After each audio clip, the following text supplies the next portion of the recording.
अब backlash premium live event हो चुका है, तो सारी निगाहें हैं वो नाइट ऑफ चैंपियंस के ऊपर है। और वेलकम है आपका वॉइस ऑफ रेसलिंग के वॉइस ओवर वाले एपिसोड में। आप लोग पोस्टर देख सकते हो नाइट ऑफ चैंपियंस का, जहां पे डब्ल्यूडब्ल्यू ने दोनों चैंपियन को फीचर किया हुआ है, मतलब कि Roman Reigns and Bianca bilayer हैं इस पोस्टर के अंदर। बियांका बिलेयर ऑब्वियसली इसलिए भी है ताकि ये वाली फील ऐड करी जा सके कि भैया नाइट ऑफ चैंपियंस में जो है जो सारे चैंपियंस हैं उनकी बात हो रही है। अभी मैं सरप्राइज हूँ कि वर्ल्ड हैवीवेट चैंपियनशिप के बारे में यहाँ पर कुछ मेंशन नहीं है, लेकिन फिर मैं ये भी सोचा था कि मेंशन क्या करके होता, क्या बेल्ट चिपका देते वो, क्योंकि अभी तो हमको मैच भी जो फाइनल से वो भी नहीं पता। आई थिंक इसमें थोड़े बहुत अभी चेंजेस होंगे, लेकिन Roman Reigns night of champions का पार्ट होंगे। अगर आप ये पूछ रहे हो कि रोमन रेंस वहां पर करेंगे क्या, तो देखो मैच तो रोमन रेंस रेसल नहीं करने वाला है, ये बात तो समझ में आ रही है, क्योंकि उनको अपना सेलिब्रेशन वाली चीज करनी है। और मेरे ख्याल से इस मूवमेंट को स्पेशल बनाने के लिए डब्ल्यूडब्ल्यू सेलिब्रेशन के अराउंड ही बहुत कुछ करेगी, जैसे रोमन रेंस पॉल हेमन कुछ करेंगे। हो सकता है कि रोमन रेंस की फैमिली ट्री से जो लोग बिलोंग करते हैं वो भी यहाँ पर आ जाएं, ब्लड लाइन के बारे में कुछ हो जाए। और आपको पता ही है डब्ल्यूडब्ल्यू के अंदर ये जो सेलिब्रेशन वाली सारी चीजें होती हैं, इसमें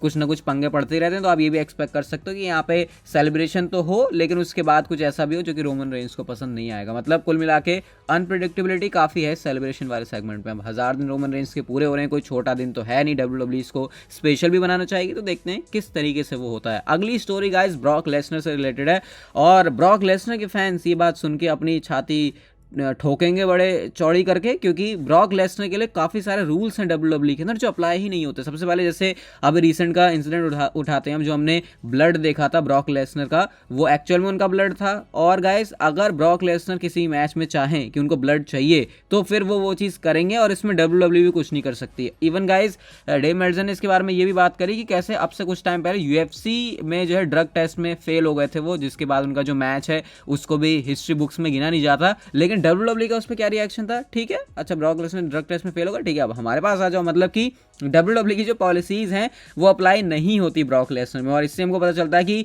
क्या मेगा स्टार है ब्रॉक लेसनर, कि भाई अगर कुछ ऐसी चीज़ें भी हैं जो कि डब्ल्यूडब्ल्यू कंपनी के अंदर नहीं चलती, लेकिन बंदा इतना दमदार है कि उन सारी चीज़ों के लिए फिर डब्ल्यूडब्ल्यू उनको खुली छूट देती है। और ये ब्लड वाली चीज़ और ये ड्रग टेस्ट वाली चीज़ इस चीज़ का एक प्राइम एग्जाम्पल है। बाकी इसके ऊपर आपका रिएक्शन क्या है कमेंट सेक्शन में आप लोगों को जरूर बता सकते हो। और गाइस ब्रॉक लेसनर भी पूरा एक पॉडकास्ट भी हमने निकाला है, कल उसको निकाला था, पूरी अपनी टॉक करी। ब्रॉक लेसनर कैरेक्टर गड़बड़ सा चल रहा है ना, उस पर अपनी भड़ास निकाले, तो उसको जाके आप लोग सुन सकते हो। इवन कोडी रोड्स और ब्रॉक लेसनर के मैच में जीतेगा कौन नाइट ऑफ चैंपियंस में, उसके बारे में भी बात की गई है। हम चलते हैं गाइस अपनी अगली स्टोरी की तरफ, और ये जुड़ी है मुस्तफ़ा अली से। अभी रिसेंटली मुस्तफ़ा अली को डब्ल्यूडब्ल्यू थोड़ा सा अच्छा दिखा रही है टीवी पे, और अपडेट ये है मुस्तफ़ा अली के बारे में कि डब्ल्यूडब्ल्यू अब उनका जो पुश है डब्ल्यूडब्ल्यू ने उसको स्टार्ट कर दिया है। बहुत सारे फैंस का मानना है यहाँ पर ये है कि ये सब इसलिए हो रहा है क्योंकि अब डब्ल्यूडब्ल्यू सऊदी अरेबिया जा रही है, तो इस वजह से उनको अब जो है डब्ल्यूडब्ल्यू ने स्पॉटलाइट में रख के उनको जिताना भी शुरू कर दिया है। खैर जो भी है, मुस्तफ़ा अली एटलीस्ट रिंग के अंदर तो काफ़ी अच्छे परफॉर्मर हैं और फैंस भी उनको सपोर्ट करते हैं, लेकिन समझ नहीं आता कि गड़बड़ है कहाँ पे। मतलब पहले मुझे लगता था कि शायद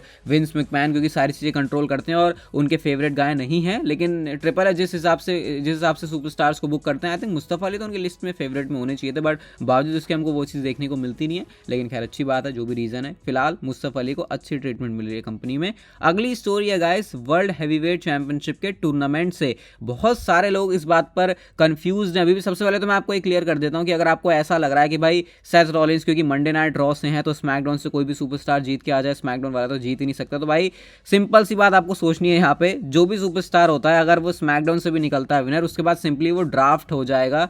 मतलब ड्राफ्ट तो ऑलरेडी हो गया, मतलब मूव हो जाएगा कहना चाहिए मुझे, वो सीधा आ जाएगा मंडे नाइट रॉ के ऊपर। तो अगर आप इस वाली थिंकिंग के साथ चल रहे हो कि भाई जीतेगा तो मंडे नाइट रॉ से ही, तो ये गलत है। अब सवाल ये है कि स्मैकडाउन का अगर ये रॉ का टाइटल ही है, ये काफ़ी वैलिड क्वेश्चन है, अगर ये रॉ का टाइटल है तो फिर स्मैकडाउन के सुपरस्टार्स क्यों compete कर रहे हैं यहाँ पे। सबसे पहले ये वाली जो चीज़ है डब्ल्यूडब्ल्यू ने मुझे तो लगता है ड्राफ्ट से पहले करनी चाहिए थी, लेकिन अब ड्राफ्ट के बाद हो रही है, तो फिर इसके पीछे जो एक्सप्लेनेशन है वो ये है कि भाई स्मैकडाउन के शोज काफ़ी बोरिंग हो जाते, मतलब कि डब्ल्यूडब्ल्यू को कुछ ना कुछ आगे ऐसा कंटिन्यू करना है, इस वजह से स्मैकडाउन का जो शो है उसमें भी डब्ल्यूडब्ल्यू टूर्नामेंट रख रही है। वरना डब्ल्यूडब्ल्यू क्लूलेस और बिल्कुल बिना किसी डायरेक्शन के चल रही होती कि हमको स्मैकडाउन पे करना क्या है। तो फिर ऐसा मामला फिल करने के लिए और भरपूर रखने के लिए डब्ल्यूडब्ल्यू ने स्मैकडाउन के ऊपर भी इसको फीचर किया, इस वाली चीज़ को। तो ये इसके पीछे रीज़न है। बाकी अगर आप ये सोच रहे हो कि भाई स्मैकडाउन में सुपरस्टार नहीं जीत सकता, तो यहाँ पे आप थोड़ा सा गलत सोच रहे हो। वैसे हमको तो ऑलरेडी पता लग चुका है कि कौन जीतेगा इस टूर्नामेंट को। नहीं समझ में आ रहा तो डिस्क्रिप्शन में पहली जो वीडियो होगी उसको जाके आप लोग देख लेना। अगली स्टोरी की तरफ गाइस हम लोग चलते हैं। डेमन प्रीस्ट के बारे में इस समय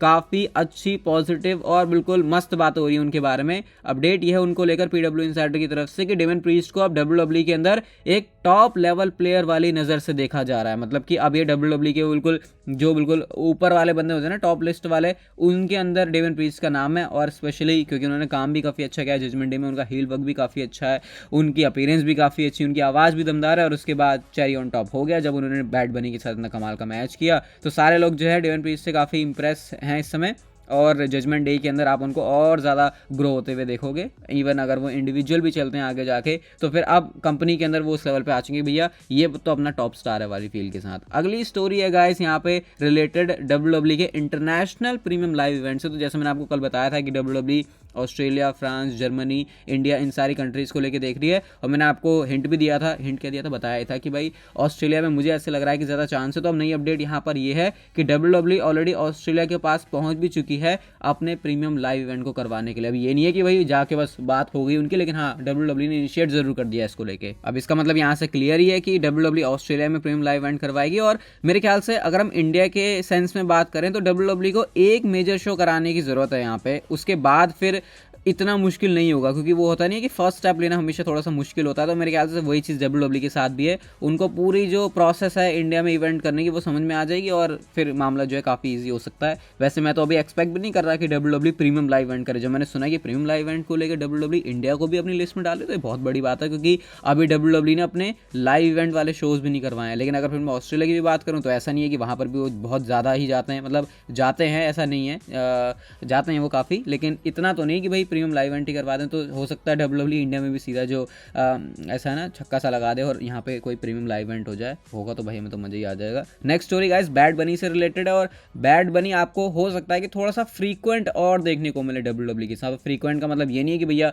हर महीने आ रहे हैं, अगर 4-6 महीने में भी एक बार आ रहे हैं बैड बनी तो ऐसा मान सकते हो कि भाई हाँ वो फ्रीक्वेंट है, क्योंकि वो ऑलरेडी काफ़ी बिजी हैं। तो ऐसे मेजर शोज़ में WWE ऐसा प्लान करेगी कि बैड बनी को लेके आया जाए। और शायद हो सकता है आपको इस साल जो समर स्लैम होने वाला है अब वहाँ पर भी देखने को मिल जाए बैड बनी। आपको बताइए इस समर स्लैम की जो टिकट सेल्स है वो भी काफ़ी बढ़िया चल रही है, तो इस हिसाब से WWE बैड बनी को ऐड कर सकती है इसमें।